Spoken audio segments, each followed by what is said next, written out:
खबर यूपी में जिला हापुड़ के गढ़ मुक्तेश्वर में एक 6 साल की मासूम बच्ची से दरिंदगी की ऐसी वारदात अंजाम दी गई जिसे दिल्ली के निर्भया इस्मत रेजी मामले की यादों को ताज़ा कर दिया। गढ़ मुक्तेश्वर के एक गांव में घर के बाहर खेल रही मासूम 6 साल की बच्ची को एक दरिंदा सिफत शख्स ने मोटरसाइकिल पर अगवा किया। कुछ घंटों बाद ये बच्ची जख्मी हालत में खेत में मिली।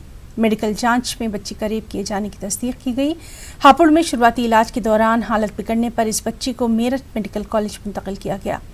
मेरठ मेडिकल कॉलेज के डॉक्टर्स के मुताबिक बच्ची की हालत बेहद नाजुक है। इस मामले के सामने आने के बाद समाजी और मिली तंजीमों के जिम्मेदारान का अस्पताल पहुंचना जारी है। यूपी ख़वातीन कमीशन की मेंबर ने अस्पताल पहुंचकर बच्ची का हाल दरियाफ्त किया। बच्ची को बेहतर से बेहतर इलाज के लिए हर मुमकिन मदद पहुंचाने की यकीन दहानी कराई। साथ ही मुजरिम की तलाश के लिए पुलिस की 6 टीमें लगाई गई हैं, लेकिन मुजरिम को पकड़ा नहीं जा सका है। चोटें आई हुई हैं, अंदरूनी चोटें भी काफ़ी थी, बाहरी चोटें काफ़ी थी और बुरी तरह से वो क्षतिग्रस्त लड़की थी।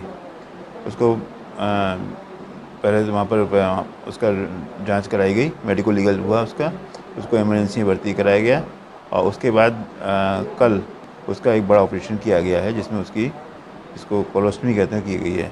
लेकिन अभी वो ऑपरेशन अपने आप में पूरा नहीं है, उसमें कई स्टेज में उसके कई ऑपरेशन शायद करने पड़ेंगे और उसमें अभी उसको शायद जैसा मुझे बताए थे वो अभी लड़की वैसे स्टेबल है, लेकिन अभी खतरे से बाहर नहीं है लड़की।